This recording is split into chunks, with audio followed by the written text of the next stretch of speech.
Hello, guys, and welcome to the Ultimate Consumer Podcast. So, today I'm just gonna be doing a quick run through of how I've been experiencing the world as of late. Discuss our own ideas and ideas, what we think should be and what we think should not. So, once again, I want to say thank you so much for taking out the time to listen. You have like a million places to be, and then you still choose to be here, so thank you. First off, going in, I'll just say, as of late, I think what's been trending is just some crazy part of a lifestyle where the movies are just like repetitive. I think because of late I've been watching so many things, and frankly, I wouldn't say they are some of the best works that have been out there that like humans have produced. So I know these days we mass produce, so everything is usually somewhat similar, if I say. And although we find way to make changes and then make it stand out a bit, but then again, sometimes it still fall back into the same pattern. So things are usually somewhat the same as it seems, and as it stands now, I think with the new formation and generation of AI, generative AI out there, it's going to like seem somewhat similar, except like we see people try to break into different things, and then that's when I can say, okay, we'll like get something different. But as of now, I just feel that we're just going around in circles. But that's just me. Maybe I'm seeing it. I'm seeing it way too much in black and white, and instead of looking at the gray area, I guess. So it's something. And again, if you tend to look deeper into it, you see, I would say, the meaning behind it is somewhat not too invigorating for us, because I feel we as humans, we connect way more on a deeper level than other species. And again, with the eclipse that happened, I think 2024 is already somewhat significant in the event of human history. So something already epic has happened, and it just show how much of a civilization we are and how far that we've come. So it's just something that affects some kind of decision to make change in the world. Because if you look at it, we tend to like take energy of the universe and then use it to portray daily life, and then how we are going about doing different things. But then again, even with all the knowledge we have, we are still somewhat lacking, if you know. Because as much as we've grown and changed and developed over time, we are still looking for ways to make things happen quicker and faster.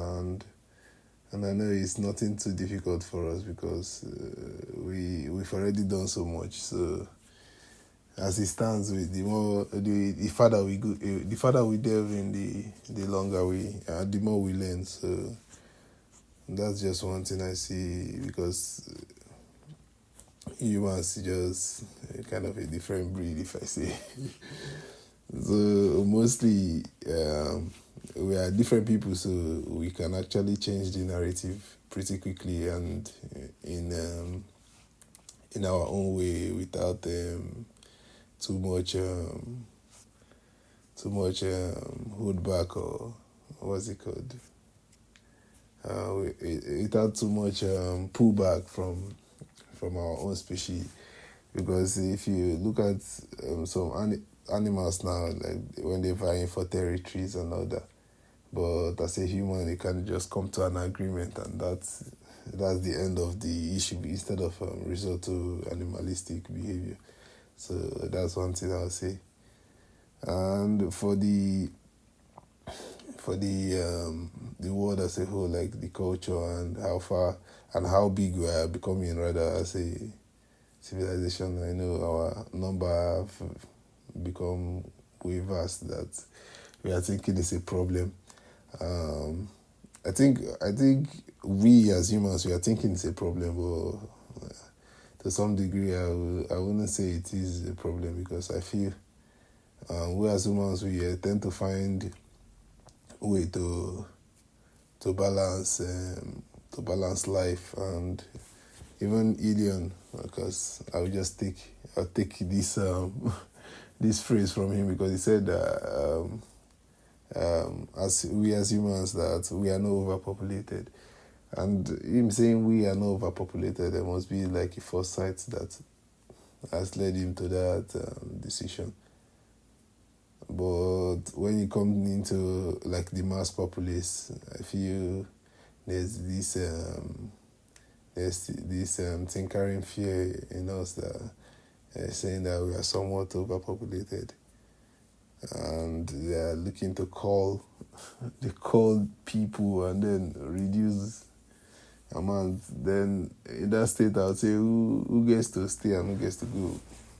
That's the thing because I see they are probably they are not. It's not they are probably there are initiatives taken to get like a factual insight on this and then look for a possible solution because I don't think it's a problem because I feel as we give birth, we give birth, we die, give birth, live, and then die. As we go through that stage, there are people that matter through time, and those people, you can't tell where they are going to actually come from. You don't know what where that human life is going to be bettered from, or who's going to bet it. So you're saying that we are overpopulated, and then we should call ourselves and then reduce the numbers. That's absurd because who is to say who will go and who will stay? Because everybody has an equal right to live. So you're picking our favorites and then saying, okay, mass population is a problem. We need to call people and then cut people off and then like basically exclude them from existence. This is not a movie. It's like it's real life. So yeah. So I don't think overpopulation. I don't think we are overpopulated. That's the word. So with the intent to like understand to understand what's going on in the entire world is when we look at it like in a broader perspective. What's doing the more harm? What's doing the most harm, and what's doing the most good? And if we can like fathom it or dissect that issue, I think there's more of a solution than a problem there. That's just it. And looking back, it's not like we've not survived so many differences or so many plagues and wars. Like we've gone from World War One to plague, cholera outbreak, Ebola, like so many. Even the COVID is something to behold because back then who would have said that we will not dwell in a modern state whereby you are not allowed physical contact with anybody and then you are forced to wear a mask for the rest of your life. And if you remove your mask, then you are cynical and you are stupid. So this is also something in it. So, over time, it's not like we've not known how to create change and then make ourselves or our lives better. I think we in the sense that we have some form of knowledge, some form of intelligence to survive. I think that's just our basic instinct kicking in and then giving us avenues, like giving us what's it called? Giving us an avenue to, I think, break off, or be peel off rather, peel off and be a well-rounded civilization, like get stronger in the sense of adversity, in the face of adversity, in the face of troubles, like become way better than, or rise above our own self and then do something spectacular, because that's what I feel we've gone through, and what I feel that we are doing differently now. Like we're just breaking ground and then getting results. Like regardless of how hard the task is, we've overcome it.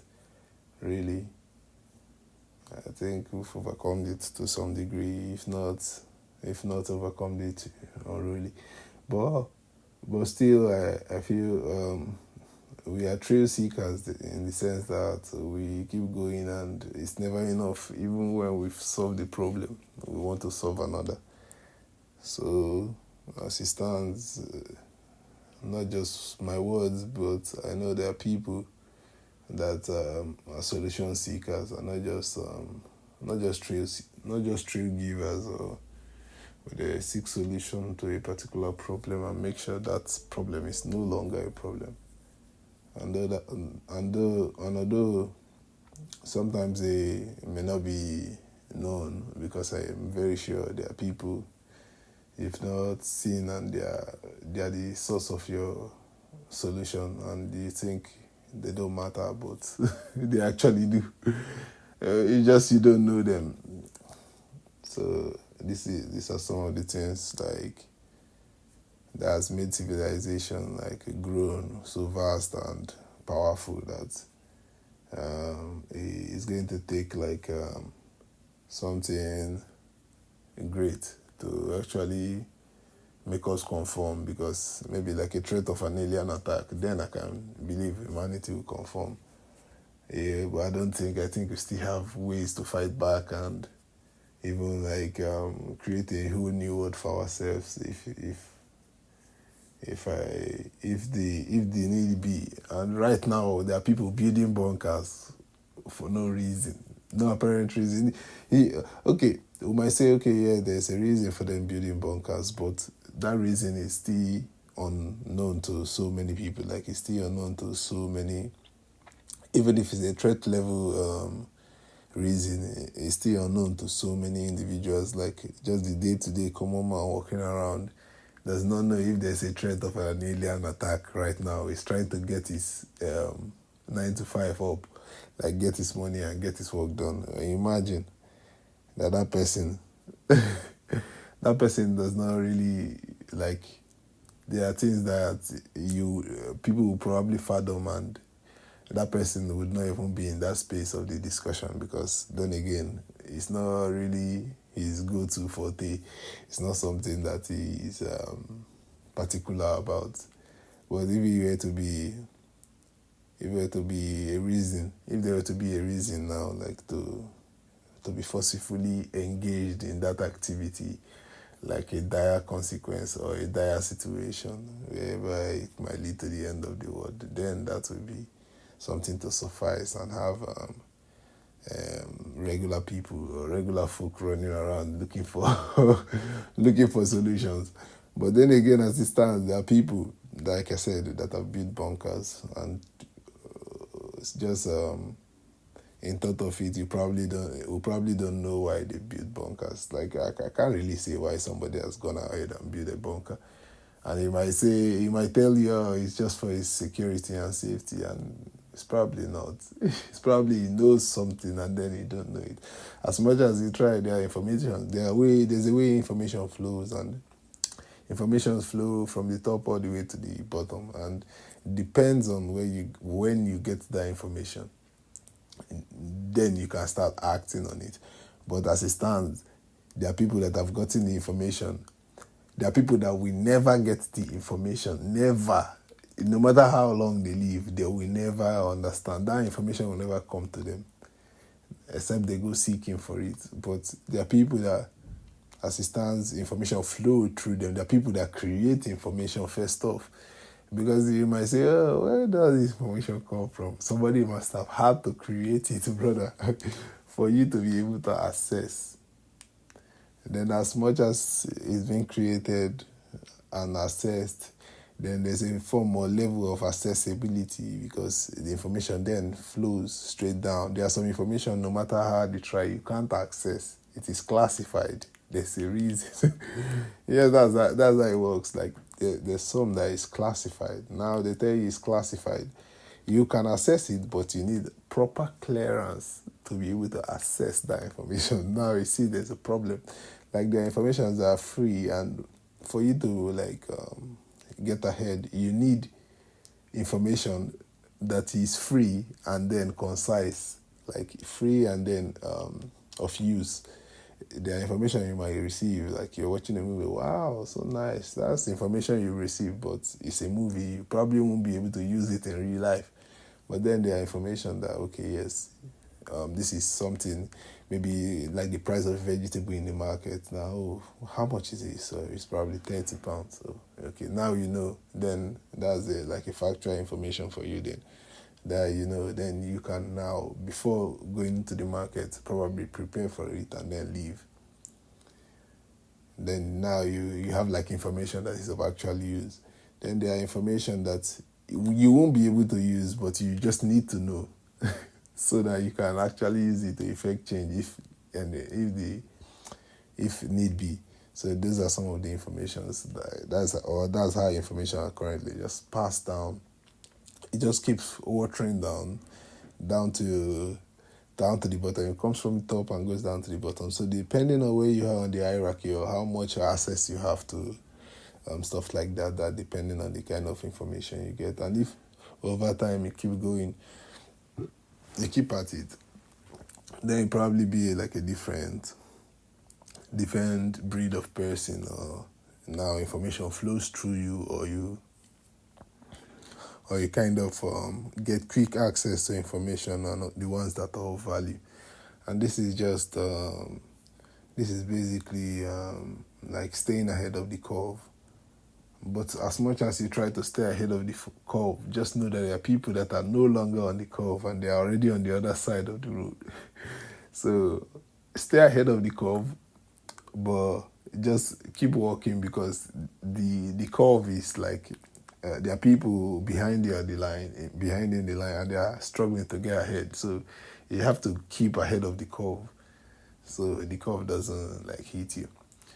Yeah, you need to keep ahead of it, so you know what you know, and you gain more information as time goes on. So that's just like a fundamental to human life, like sustenance, because there are so many ways to effect change, and there's so many ways to gain as you are living. Like you become a useful intellect for not just for yourself, but for people around you also, and keep your decisions based.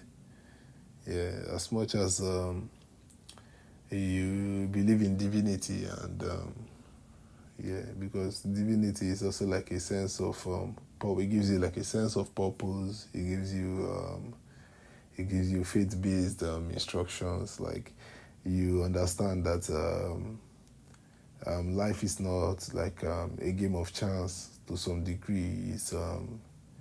It's like planning fundamental works, and it involves, like I would say, planning fundamental works, communication, decision making,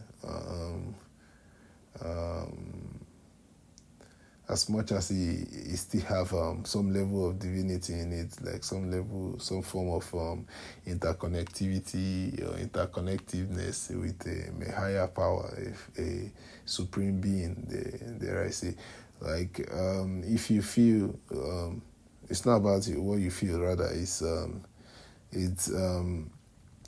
it's in connection to like your spirit being, because as much as you've existed, as long as you've existed, there've been some things that has happened in your life. I am guaranteed that you can't explain. No matter how hard you try, there's some things like a dream you've had, but the dream you don't know what it's all about. You've not been able to fathom it to any degree, to any pertaining level. But you know you've had something of that sort, of that nature. You've dreamt of something that, what's this? So this is like, so that part of human life is like, it's like a soul based, your spirit, and all that stuff, all that divinity aspect of life is also like necessary for you to like cultivate a habit of not just safety, because I hear safety coming to mind, but not just safety, but to show shrewdness in life, like show that as much as you are an elite, or as much as you're a commoner, or as much as you are just a middle class person, that there's still ways to go. There's still ways to go in life, and not everything about life is intangible. Like life tends to get like to a tangible point where there are things you can hold, have things that can become based to you, like something that can keep you in line of living, of wanting to exist life even more. So that's just what the divination and the divination aspect of it is. As much as it cultivates you to like be a better version of yourself and do good, because all divination teaches you to do good. So as much as it protrudes you to be in that space and keeps you in line with a gospel or a teaching, telling you, okay, this is how the world is, this is how you should believe it is, giving you like a holy source, a trinity. So in that space, that's also humanity, and it helps you, like it shows you that, okay, see, this is what you should be. Don't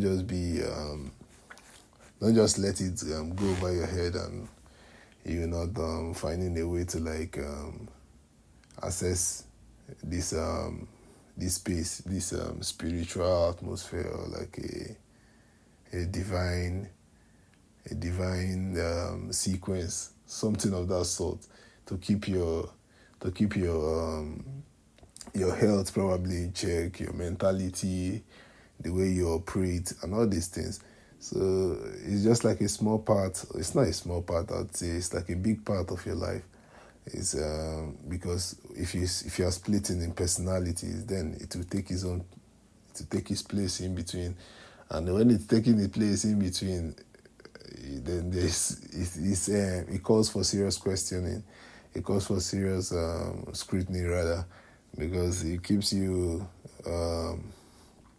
It helps you like understand who you are and understand yourself even more. So this is just some parts of it that should not scare you, because why are you scared? Like yes, there's no reason, because it's already inborn, it's in you. It's just like it's as accessible as the blood that is in your body.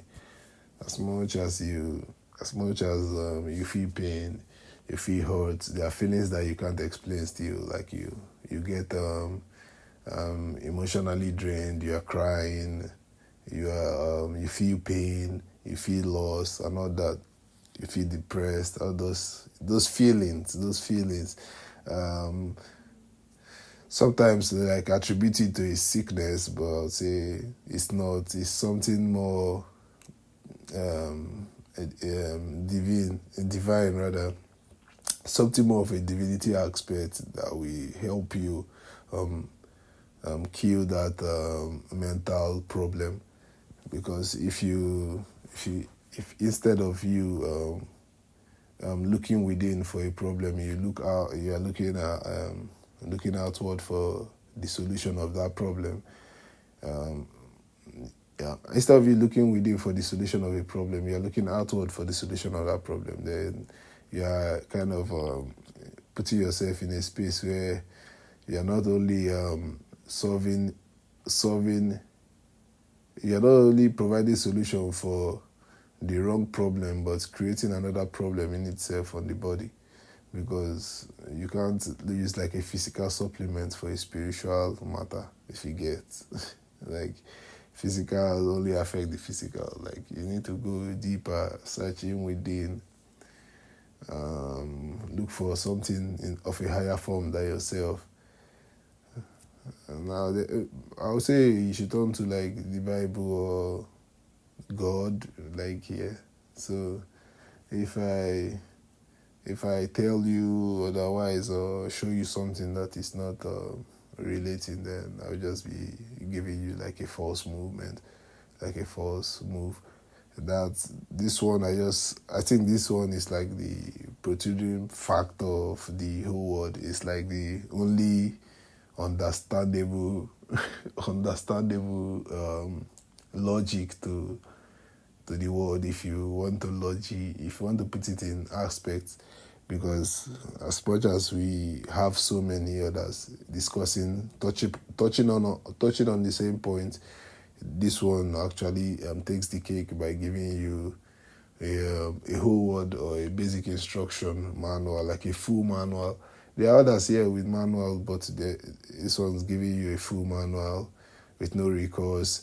It holds very few lies in it, very few discourse of very few irregular discourse of that's not pointing to the right source. Most of his sources are usually correct. Most of his sources were correct.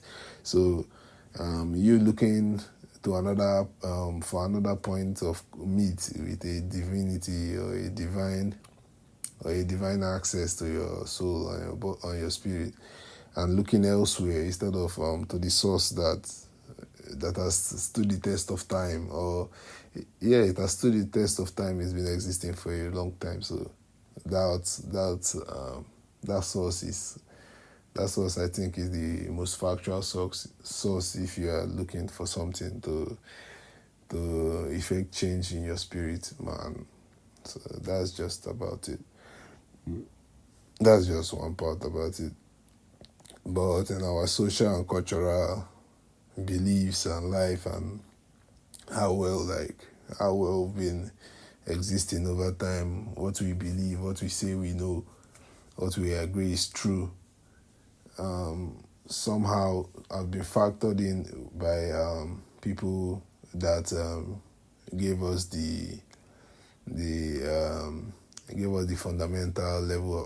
our fundamental level of growth, that brought us up. Like, you understand, like your parents tend to play a great role in what you believe is true in the world.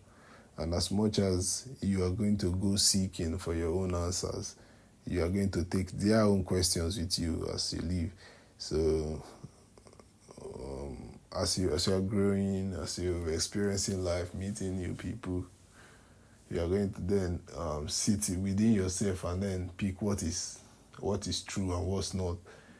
And when picking, you are going to do your best not to make a mistake, or you are going to choose yourself to pick which one is wrong. Like you can actually like sit on your own and say, okay, you want to pick the wrong one, because as much as people tend to like say, I want to be a good person, I want to, when faced with some tough choices, and ask, do you want to do this or would you rather do that? And they will just look at it and be like, here at this point in time now, the what's it called, the usefulness of the latter outweigh the former. So then they pick what they pick, and they are okay. They are telling themselves, okay, I'm not stressed. I made the right decision. This is what I want. This I want to spend my life. This is where I want to put my energy. So the more they continue down that path, if it's something that is not of the right nature, or something that is not of what's it called, of a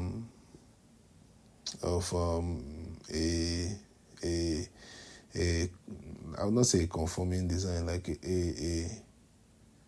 a useful aspect in life, like modern life. Like if it's not useful and it's something, maybe, no offense, but something degrading, inhumane, or something of a byword to people, something that we screech the ear when they hear it.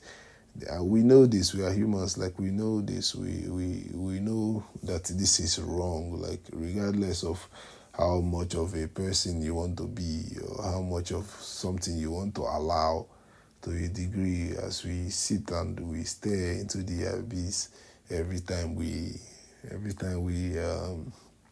try to make a decision as a collective unit, as a civilization.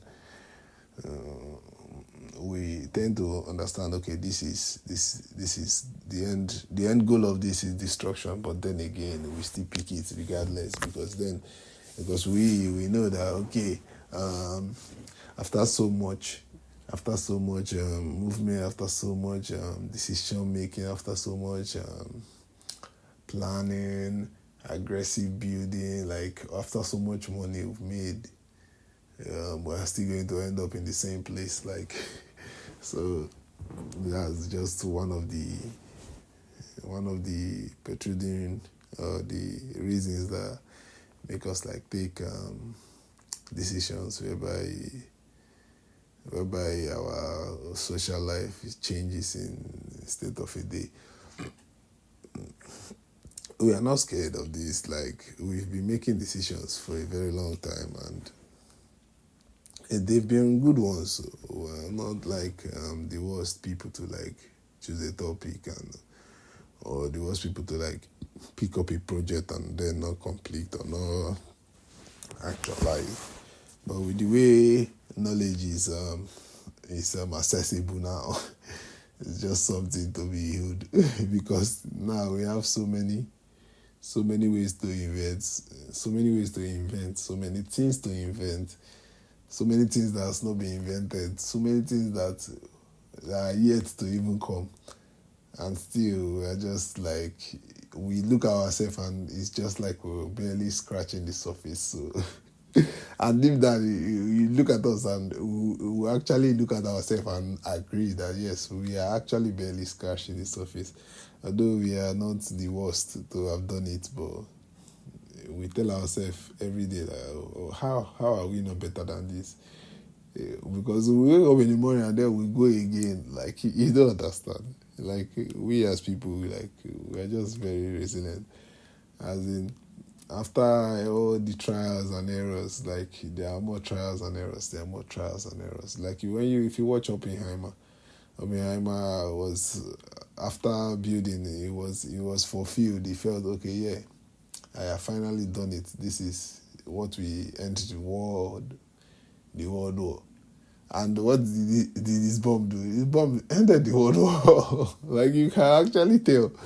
Because after he had finished, after he had done everything, and this is coming from a standpoint that I understand that he planned, or he worked his way up the top, did the political. If you notice, there were so many political and judicial issues to just creating and using that form of power. Because if you if you see what he had to go through, like what he had to like take, what all the power play that had to happen just for him to get to where he was, and actually actualize what his goal was. Although he was the one that had the knowledge of what he wanted, but still he had to go through that a heavy scene of events just to get it right, which is just something that he should be owed. Because after it had happened and he had his bomb had been used, well, not in the way he somewhat intended. Because if you watch the movie, looking to like end the war with a threat and not actually blowing up the world. That was his point. He was trying to make. He was doing his best to like keep it in form of a threat that show them like a test, a test, a test, a test drive of what his bomb can actually do. But in the end, it was used. It was used in a way he never intended it to be. And as much as me, I would say, as much as it was showing shrewdness, like showing some form of what's the word? Some form of like layback, like he was not happy about them using it to like blow up subjects and real humans and kill people. Although he was not happy for that, but you could beg to argue. You can argue like say this is because it's in the movie that they are making it seem like he hasn't done. He was not like he did not like, he wasn't happy. He wasn't happy when it happened. But you can't really say because we were never there. And I know that for a fact he has conscience. So probably what was portrayed in the movie about him and how he was feeling after the whole event took place was true. But then again, it could still be false. It could be false now. Because humans, as much as we know ourselves, and then again, we don't even know each other. So it's just some of those things. Overall, it's not something that we're scared of. I don't think. Like, I think what we are most scared of is like the unknown, like things that we've not yet seen and things that we've not had time to experience. Because I feel as humans we get bored easily. Like, we get bored quickly.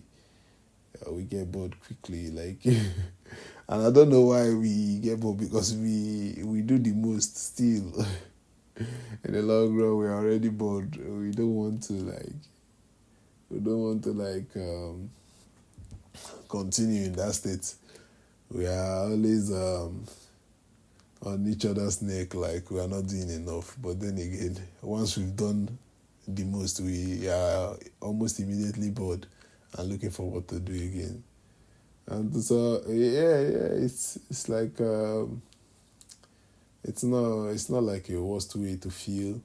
I think it's actually a good way to like build life and character. We as humans, like, it's a good way to build our character, like keep us inventing,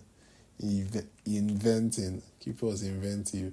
Like, because what I feel is if we slow down, if we slow down, we'll stop, and then we'll cease to exist. And that's why you see us, we poach so much. Like when like a hunter poaches animals, there are so many exotic animals he wants, and as soon as those animals are seemingly becoming extinct, then he seeks to preserve it. But you've been poaching them since for the dawn of time. We've been poaching them. So you poach them so much that they are becoming extinct. Now you are looking for ways to keep them around. So you see, that's the bottom. Like it's anticlimactic. If I say, I think it's anticlimactic because we actually know how to like solve our problems. I think that then after we've solved it, like we again still in turn like create the same problem and create another problem and try to solve. Like, we actually do like proper work when it comes to like the resolving solutions, like sorting ourselves. We're actually doing proper work when it comes to that, and over time we're not, I'll say we're not slacking, we're not sleeping. We've been doing serious work over time. Yeah, to be honest, we have. We are not slow at all, and that's made a difference with the way with the way we operate, and with all the AI integration and design. It's just something that when you look at it, you say okay. But of recent, I saw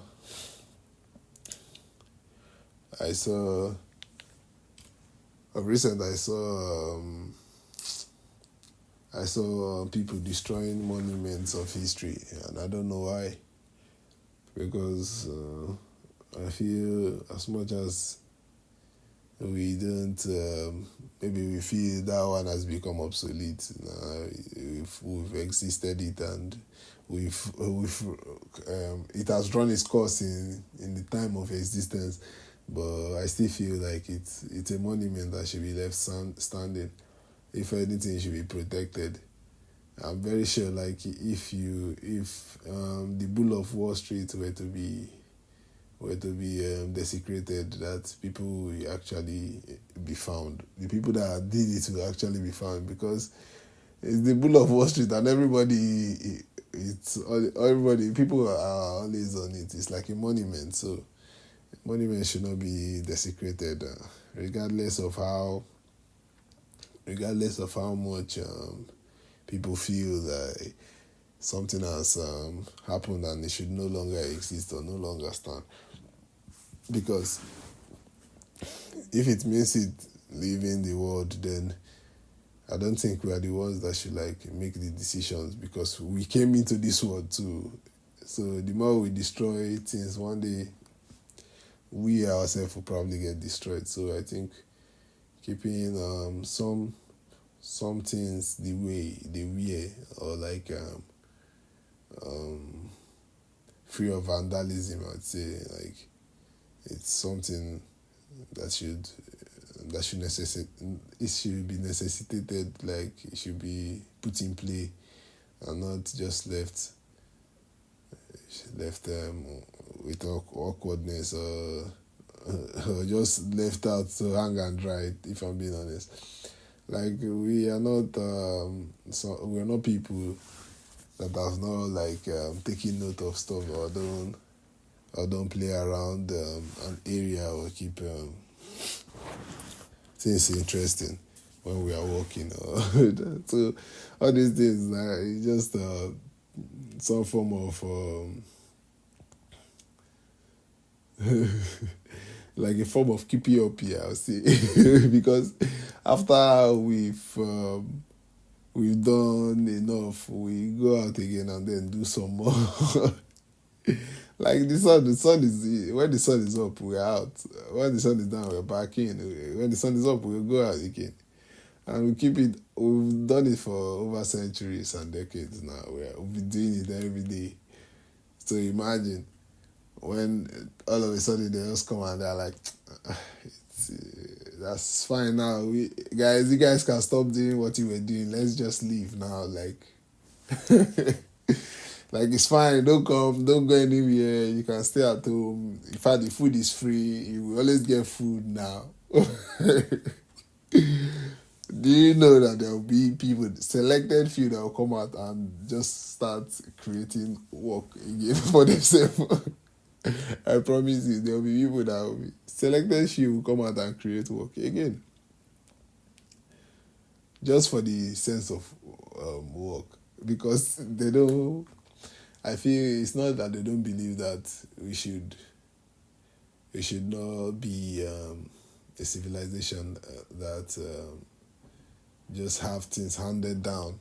It's not about things being handed down. I think it's about a sense of responsibility and continuity, growth, elevation of self, I say,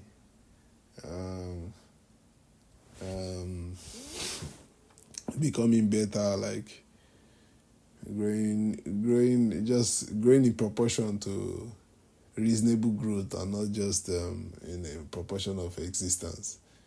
Yeah, so I think that's what we make people still come out and go and get things done and put things in place, put things in order, try to organize something, get people together.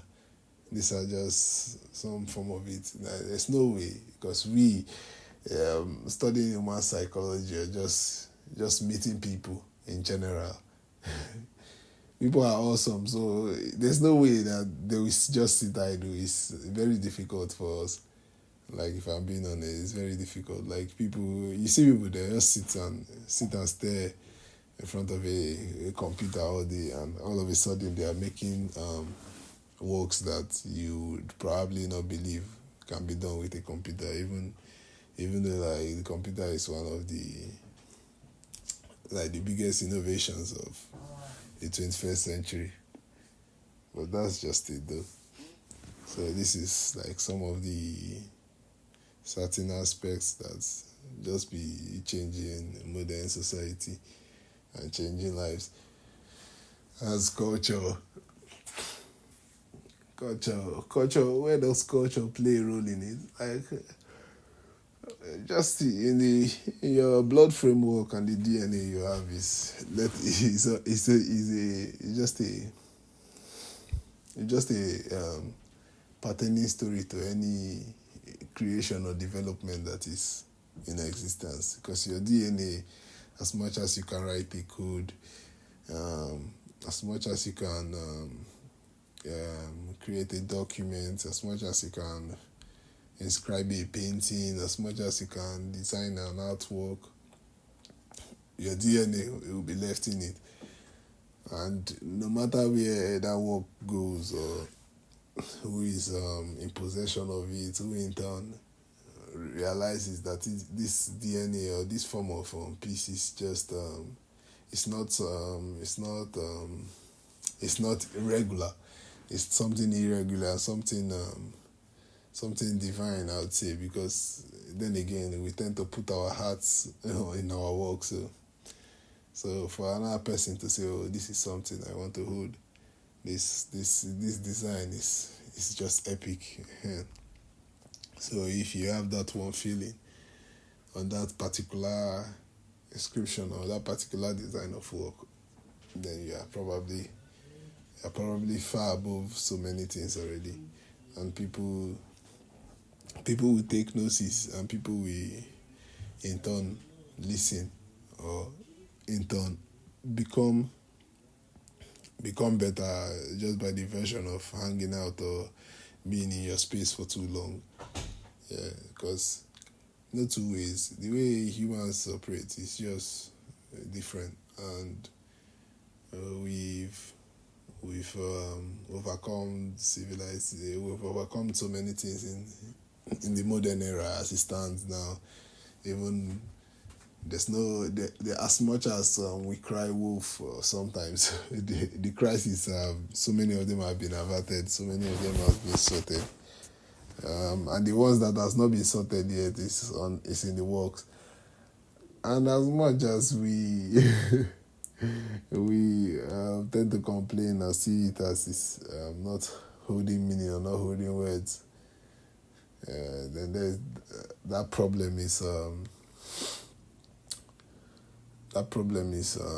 something else. It's something that can leave room for chance. And I would say we don't want chance. We need chance for the development of young minds, because a young mind still needs to feel. They still need to feel special, different, because then they say that's why they say they are the leaders of tomorrow, because definitely they are the leaders. They are the leaders of tomorrow. If they're being honest, they are probably not leading now. Although tomorrow is very close, but they are not leading now. But the phrase "they are the leaders of tomorrow" is like is just keeping their a sense of vision and drive alive, so that when we eventually leave, they don't all hell doesn't break loose, and they'll be like, "Oh, there's no point in saving anybody. The only person with a forethought that could have directed us is no longer alive. Now we just end our existence." So that's the the problem we humans are solving by telling the kids that they are the leaders of tomorrow. Yes, because if you look at it, the kids, their imagination is by far the largest space of design, like largest space of understanding a particular form of question. The only the child can comprehend in a million ways. As much as as hard as the question might be, only a kid can dissect in a million ways. Although they might just look very, very innocent and calm most times, but they have the freshest mind. They can, if they can answer that question will never become an issue ever again, because it's easier for them to break it. They've not spent enough time on earth to be corrupted by what people know already. They will have to create their own form of knowledge. So what we know we teach them, but then again it's them that will impact us with what they know, what they brought from the other side, because there's nothing we can bring from the other side now. Just coming, they are the only ones that can help us now. Just come, because they are just like we've arrived here now. We are leaving, and the time passes, and they don't even know where they are. They're just in nothing. So then they'll be formed, and then they'll come. So in that space where nothing is, there's information, there's value, there's gold, there's riches, there's unfathomable wealth there. So when they come, they close some amount of that knowledge, that wealth, that they enclose some of them in themselves. Then they're being birthed out. So once they're birthed out, it's not left for us to like observe and then report, or observe and then take notes, because you might think yes, there's nothing, but now we see more and more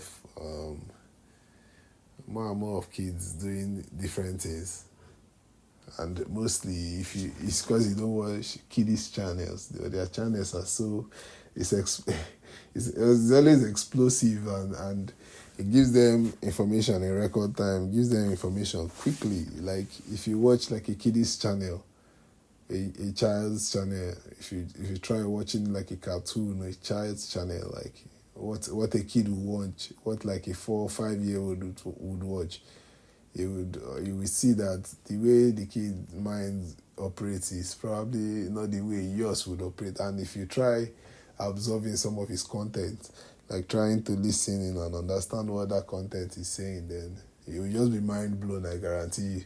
You might think, oh, I'm going to understand what is going to happen. But you're going to sit there for over an hour and just receive explosive images that the kid is probably enjoying way more than you. And as much as you try to understand it, you will never be able until maybe if it's probably explained to you, or it's probably shown to you by the kid. It helps you like understanding more context what he's saying. Only the kid can explain. You can only just sit and stare and be in awe. You can be in awe for a long time, and except you're a psychologist or like maybe a specialist in that field, and then that's only when you can then receive some form of knowledge from it or understand it in a clearer perspective. But other than that, you just sit and stare and let the information just hit you, and he passes through you even. You won't even know what's happening, but the kid's absorbing every single retrospect of it. It's always bright colors.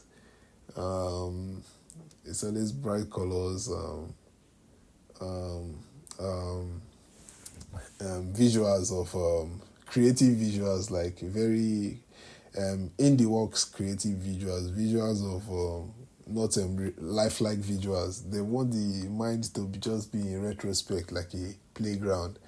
So it's always anything is possible in the mind, in that mind, yeah. So if you lay it out like on a blank canvas, anything can be possible. You can just out of in the space of a snap, there can be a mountain right in front of you, and in the space of another snap, there can be like just a deep ocean. So that's the way the mind will probably, the mind looks rather. That's the way it looks for a kid.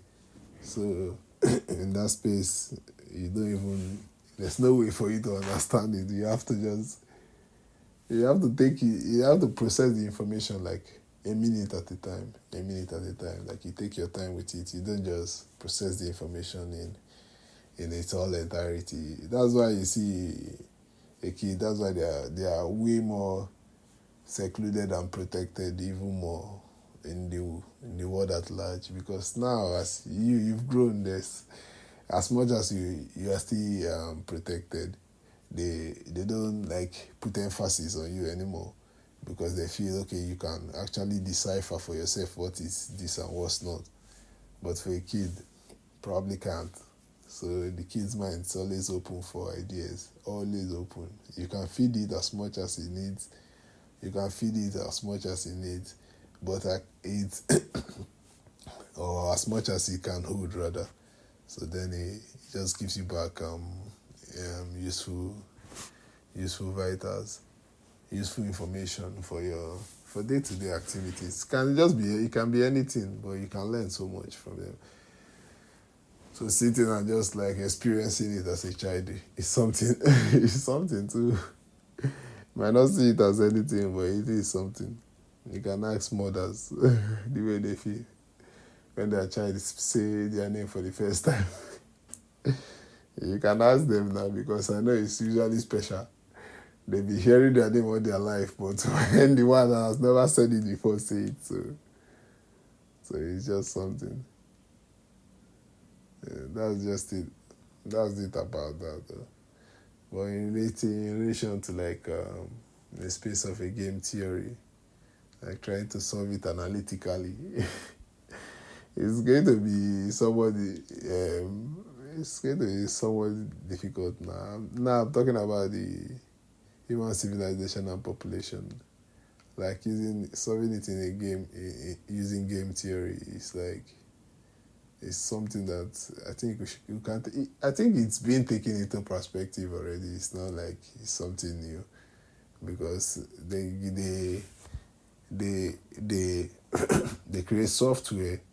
In that software, they create games using the software, and then they run a command prompt to collect data on the games. That's analytical data on the games that has been created. So collection of analytical data, scrutinizing the analytical data and dissecting it for per second or per minute based problem solved by a human interaction with an AI or a bot or an opponent. So your quick response, your response time, your ability to like think on your feet, quick adaptation, moves, changing of aspect, like dodging skill shots, like always being ready with the hesitate or with the move or with the flash, whatever it is. But you understand what I mean, like solving problems quickly in retrospect of the closest person in response. So if the person can respond in time with you solving that problem, then you've beaten that person. It's no longer a game of chance. If you can do it so many times consecutively, then you are not playing a game of chance. You're already ahead of the curve. Now you're probably on the bend, going down, straight on the highway, like you're gone.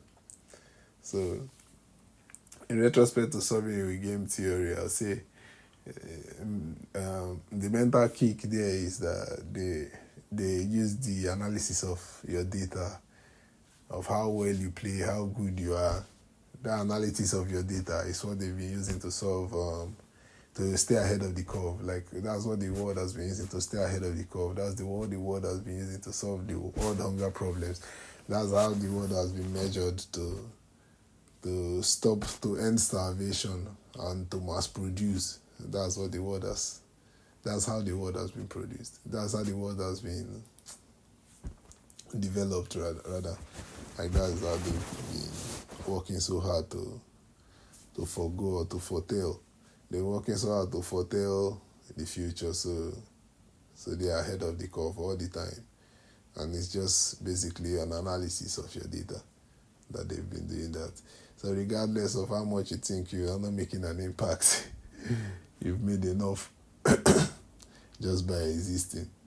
So that's why they want to keep you alive and give you something to do so they can assess and then report and then get data and then use that data for the conservation of life and with intent to keep humans now for however long they can. So that's just it. They keep you for however long they can, so you don't die, except you. That's why as much as you're trying to commit suicide, they don't want you to die. They want you alive, brother.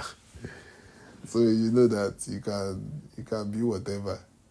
You can be whatever you want in the world if you don't know. Like, it's truly, I know maybe it's a cliche statement, but it's not in that sense. I'm just saying, like, you killing yourself doesn't aid the value of you. It doesn't aid the problem. It doesn't solve the problem that you were facing before you left.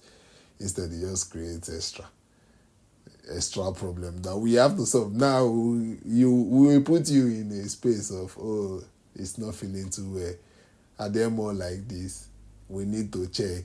Now we are no longer doing things that matter. We are now trying to save you or your kind. So look for your kind and then try to save them, give them some form of help or some form of connection to be able to reach or some form of line so that they don't drown entirely, so that they can hold on. Because we need you as you are to survive. We need you as much as we say we are overpopulated. Like I said, I don't think we are. But as much as we are growing in numbers, we still need each and every one of us. Hence the cultural diversity now. Just in the retrospect of living, you need each other. Regardless, you can't live in this world alone. Even if you live alone, you probably get mauled by a lion. Yes, sir. Because you'll be the only one walking around, and all the other animals, they have their own ecosystem. They're like, who is this guy? Why is he the only one that is standing and we are walking on all fours? Let's eat him. You can't fight all of them, so yeah. There's some of those things. Some of those things, man. Some of those things. We don't look too hard into it anymore. Nowadays, we're just observing. Observe and what? Report. Observe and report. Don't do anything else. Just what? Observe and report. That's just, if you don't notice, I'm telling you that basically most times observe and report. And as much as you think I'm just observing and reporting, that's a lot of work. And I'm not saying this is like to make us not take action or to make us be lazy. No, I'm just telling you that observe and report alone is doing way more good than it is going to ever do in this modern day and age, because the more data we collect, the more we can access. The more we can access, the more we can build. The more we can build, the higher our chances of surviving. Yes, now the higher our chances of living this life, staying for fit for over and over and years to come. So as it stands, that's just it. We must observe and report. Even if you don't want to, they will help you with observing and reporting, because you can't escape it. Your data needs to be collected. That's why you sign so many end user agreements. You don't even know who you are anymore. You sign so many in a space of 30 years that you can never sign in your entire life. Just by mere signing end user agreement, you've saved the world. But you don't know. not in the context of like using social media now. As much as you use social media, like they are being like targeted, like understood, depending on what your choices are every time you come online. So, but that's not what I'm talking about. We're trying to like put it in basis of world health or world population, civilization, economic growth, and financing and all that. Sorry. So those are some of the things that can just protrude life and we will get there eventually. I think we are not scared of anything. We've solved so many. We solve some more. Yes, now. As much as we say it's nothing, it's nothing. Truly, it's nothing. Truly, that I can't lie. There are even some solutions that are out there that some things that they've solved that we've not even had the chance to even sit down to discuss or even know of, because I'm pretty sure there are some stuff that I've not seen in my entirety of existing. And I think I should have seen some. I want to see some more. Hopefully, maybe before I die, I will be able to experience some other stuff that pertain to life. But as it stands, game theory is solving a lot, and we don't even take note of it. Same. So hopefully, and with the release of new games now and the integration of AI, I don't even know what to say, because when the normal NPC behavior our NPC behavior is no longer a problem now. NPC behavior now is better in games than it has ever been. You see your NPC more lifelike and more interactive than. So now NPC can actually like make quick decisions, think better, become a different version every time you meet them, and that will just be a standard epic. Standard is epic because there's no two ways about it now. When your NPC is giving you factual insights to your problem and it's helping you solve it, as much as you enjoy playing the video game or you enjoy like getting across that level, the NPC is now a better version every time you adapt to the game. That's something now. You think you will not learn anything by just the completion of that level or the completion of that game. So in that retrospect, there's no way that you have not achieved. You've achieved, yes now. And that's it, because you keep achieving except you don't know what you're doing. You keep achieving, there's still more. There's a lot that we are not touching up yet. There's a lot we've not touched upon. And as much as we are doing our best to like to get ahead, nothing is new under the sun. So we're going to like forcibly get ahead. I think we're going to like, it's not like forcibly, sure. But if I say forcibly, I think to some degree we need to command some changes that we make in events of how we make them and make those changes better. So we are not bothered too much about it. Make the changes better so we are not bothered too much about it. We release some of the things that we were doing before that is not worth it. And then we just carry on living life because we know where we are from. We know how to like engage ourselves and keep our head and keep our forethought in front of us. So those things matter too. So right now we are just, I won't say we are growing. I say we are developing new forms of entertainment, new forms of generative description of AI, new forms of web design, web development, and all that. New form of a user concept to whatever design that we are creating. New forms of enjoying the work we are doing. New forms of usability of any of our products. And all this is necessary to keep people in line and to keep people useful. I would say it's not, because people want to make a difference. So you can't then just sit idle when people are ready to make a difference. You can't sit idle for them, because then it will just be you just leave it to a failed state, then to be a failed state, which is not what we want. We want to be ahead of the curve as we are moving. We want to be going farther and farther and farther. That's where I'll draw the curtain though. I hope you've enjoyed this part of the segment.